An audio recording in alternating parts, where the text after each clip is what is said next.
La pasión en redes con Marta Aillón. En Carrera Oficial.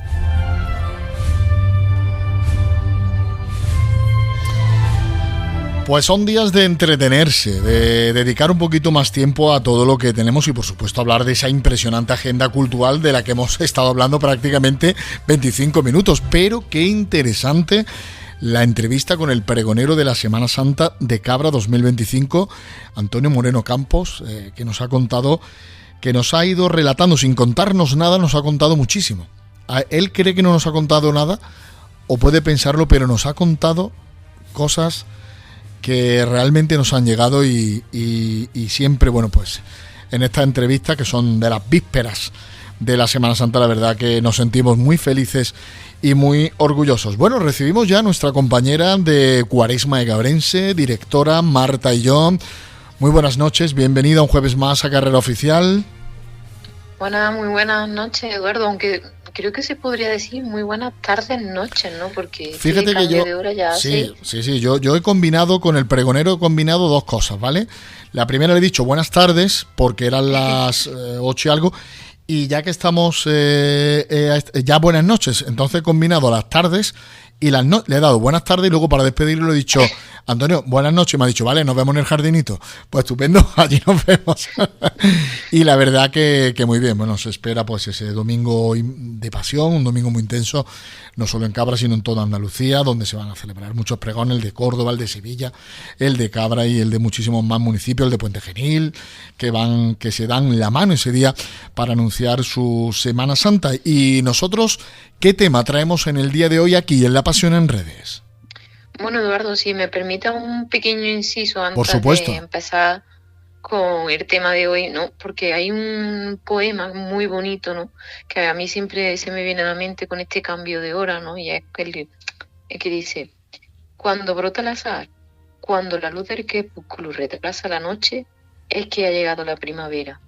En esa vibrante floración anual, a cuya vitalidad acompaña el regocijo de la cabrense, hace de este tiempo el idóneo para el desarrollo de la celebración más trascendental e importante de la sensibilidad religiosa de todo un pueblo, la Semana Santa. Es que empezar con eso no como otras veces porque es un poema que yo no creo que es de un pregonero, no sé exactamente de quién, ¿no? Pero lo recuerdo de una cinta de un VHS, ¿vale?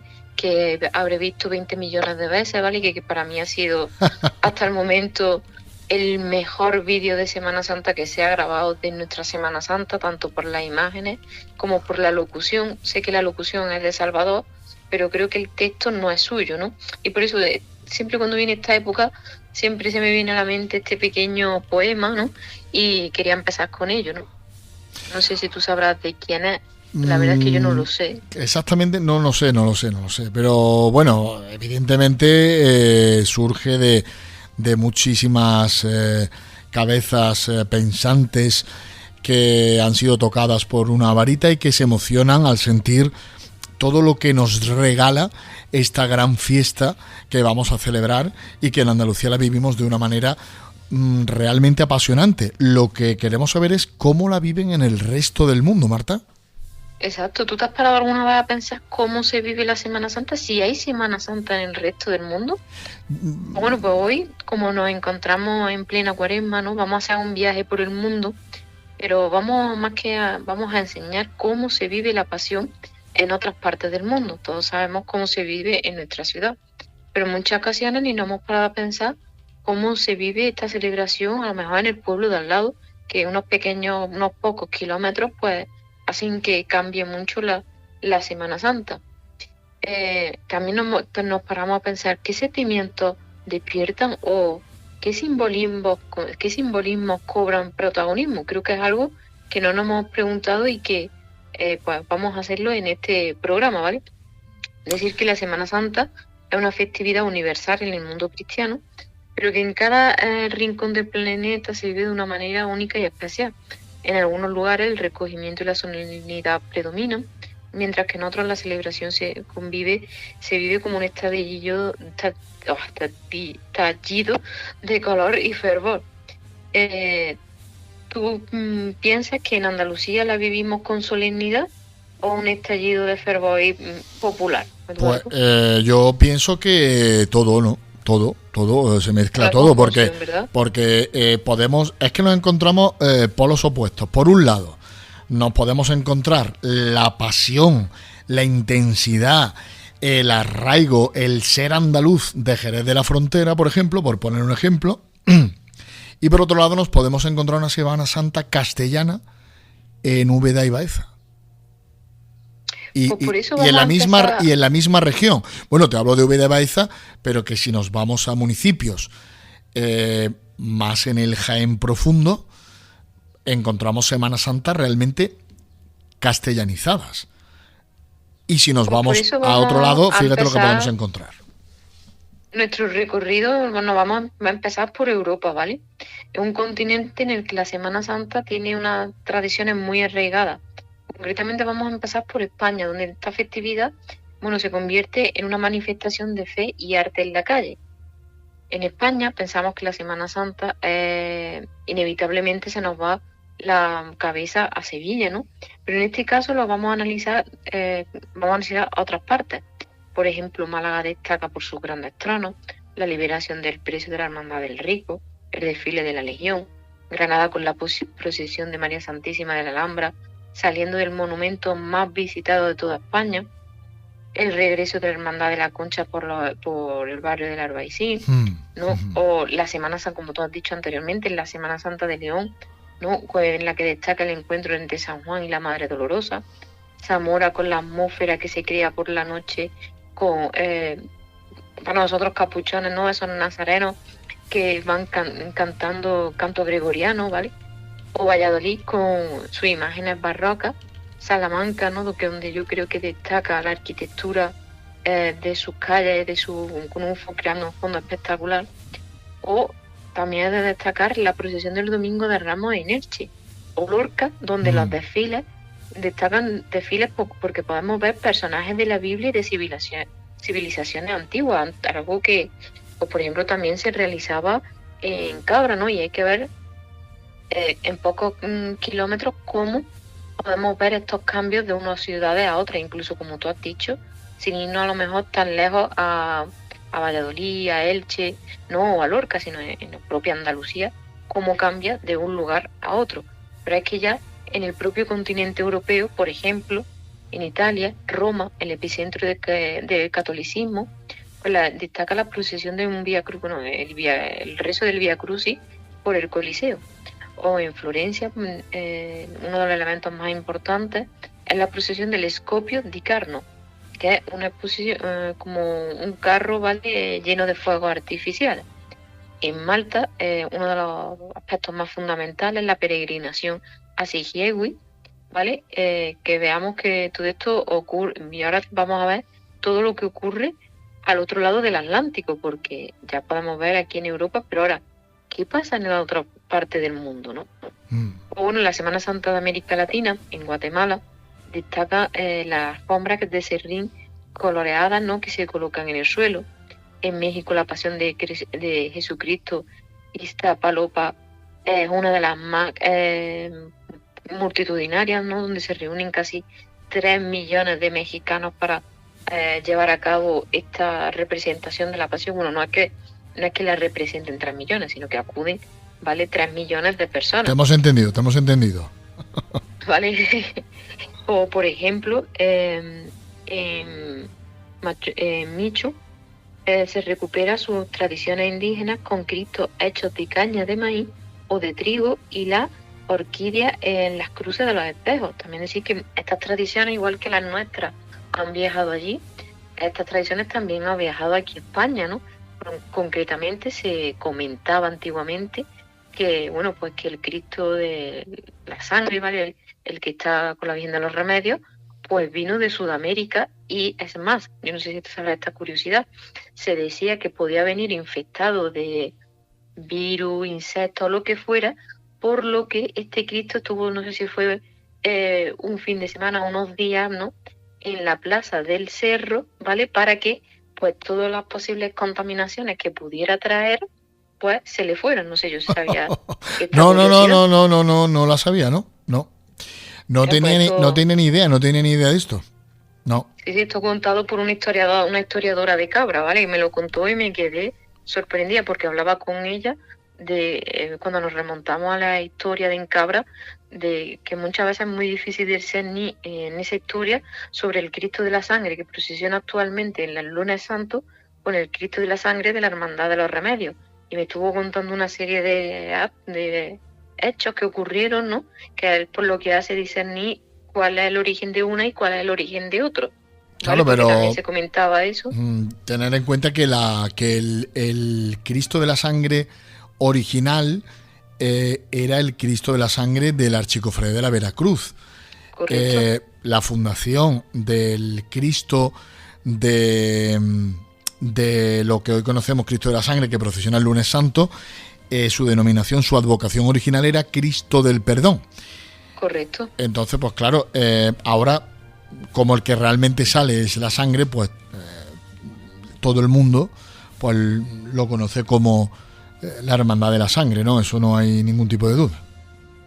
Ya, pero si nos vamos a ahondar más en su historia, hay como ciertas lagunas, ¿no? En las que utilizar el mismo nombre, pues creo que ha llevado un poco a esa confusión, ¿no? Y muchas veces se decía que el Cristo de la Sangre del lunes santo, ¿vale? Pues era el que había venido de América, etcétera. Cosa que me contó esta historiadora que no era cierto, que eso No. historia se remontaba con el Cristo de la Sangre de la Hermandad de los Remedios, ¿vale? Bueno, no, nos vamos por las nubes y decir que, como podemos ver, en América Latina es un lugar donde las tradiciones indígenas y la herencia española conviven de una manera, pues, única, ¿no? Pero, ¿tú sabrías decirme si en Asia o en África hay Viernes Santo? Dentro de las comunidades católicas entiendo que sí habrá Viernes Santo. Lo que no sabemos cómo lo celebran, bueno, no sabemos cómo lo celebran, no lo sabemos. Entiendo que no será de manera... o sí, no lo sabemos, porque como claro, eso pilla un poquito lejos, ¿no? Sí. Bueno, pues decir que aunque en Asia y en África el cristianismo no es la religión predominante, hay comunidades donde la Semana Santa también se celebra y está llena de fervor. Por ejemplo, en Filipinas, las calles se llenan de penitentes que realizan actos de autoflagelación y, bueno, pues digamos que dramatizan o llevan a cabo recreaciones de la crucifixión que, por lo que he estado investigando, generan bastante debate por la dureza con la que se lleva a cabo. O, por ejemplo, en Nigeria, ¿vale? Las pequeñas comunidades cristianas celebran una procesión donde la música y la oración son las protagonistas, demostrando que la devoción no tiene fronteras, pero decir que una música, ¿vale? Y una oración no como nosotros la vivimos, sino más acorde a sus tradiciones. Muy interesante, la verdad. En cada lugar del mundo pues se celebra de una manera, se vive de una manera, pero sin duda ninguna la manera de vivirla que tenemos aquí en Andalucía, yo creo que no es superada por nada. Porque claro, ya no es solo lo que procesiona, sino todo lo que rodea en todos los sentidos, ¿no? Y esto no lo supera nadie, no lo va a superar nadie. Somos un dique de contención absoluto de la religiosidad popular. De hecho, bueno, pues ahí estamos que en Roma, en ese jubileo, pues en representación de todo el orbe cofrade, van a estar dos importantes hermandades de Andalucía. Y no hay ninguna de otro lugar. ¿Por qué? Pues porque evidentemente aquí es donde está todo. Todo lo mejor y todo lo que de manera diferente se siente de una manera sin igual en todo el mundo. Correcto, ¿no? Aunque también, como se dice, a nadie le parece feo su niño, ¿no? Pero tú te has parado a pensar cómo las redes sociales pueden haber, digámoslo así, ayudado o propiciado a que dos imágenes de Andalucía sean las que estén en Roma para la celebración de ese jubileo. Y es que podemos decir que hoy en día las redes sociales se han convertido en una gran ventana al mundo donde estas tradiciones locales se han internacionalizado y llegan a millones de personas. Desde vídeos virales de Guatemala, que quien no ha visto un vídeo en TikTok de pasos que tienen metros y metros de longitud, ¿no? Pues igual que nosotros nos llegan esas imágenes, ¿no? Pues también creo yo que al resto del mundo pues le llegan esas imágenes. Por ejemplo, yo tengo un vídeo en TikTok de la Hermandad de la Pollinita que se ha viralizado, ¿vale? Viralizado dentro de mis métricas, ¿no? Porque ha llamado mucho la atención de cómo la Hermandad de la Pollinita usa esa máscara, ¿no? de los apóstoles, ¿no? Para recrear esa entrada en Jerusalén. Y había gente que decía que auténticamente le daban miedo, algo que a nosotros no es tan cotidiano, pues en otras partes, o incluso aquí en España, en Andalucía, pues decía personas que le daban miedo eso, ¿vale? Así que, bueno, pues podemos ver cómo también las redes sociales, pues nos ayudan tanto a externalizar, que creo que también es eso una de las causas, ¿no? Por las que el Cachorro y la Esperanza, pues irán a Roma, ¿no? Porque gracias a redes sociales y a la utilización tan masiva, por así decirlo, y como unido a lo que tú has dicho de que somos el centro de toda, de esa protestación pública de fe, ¿no? Pues creo que es lo que ha propiciado que vayan también dos hermandades de aquí de Andalucía frente a lo mejor a una del resto de España, y no recuerdo las otras, creo que había dos más que no recuerdo de dónde eran. Bueno, el Nazareno de León y había otra más, pero bueno, realmente las que sin duda, bueno, con todos nuestros respetos, pero sin duda las que van a tirar del carro son la Esperanza de Málaga y el Santísimo Cristo de la Aspiración de Triana, conocido popularmente como el Cachorro. Entonces, pues claro, eso va a ser sin duda pues esa apuesta de largo de lo que es la religiosidad popular, el mundo cofrade y lo que ofrecemos con dos vertientes muy diferentes en Andalucía, aparte de las 1000 formas de procesionar que tenemos. Bien, Marta, ¿tenemos algún tema más o vamos finalizando? Nada, ya para último decir que, como hemos podido ver, cada tradición tiene su propio carácter y esencia, pero todas comparten un mismo espíritu, que es la devoción y el sentimiento hacia la pasión y sobre todo la resurrección de Cristo. Y por supuesto recordar, debido a la cercanía de la Semana Santa, que la historia de nuestras hermandades también se escribe en redes sociales, como siempre digo. Marta Illón, directora de Cuaresma Gabrense, La Pasión en redes. El próximo jueves, víspera del Domingo de Ramos, también la tendremos aquí con nosotros en Carrera Oficial. Marta, gracias, buenas noches. Gracias, buenas noches, adiós.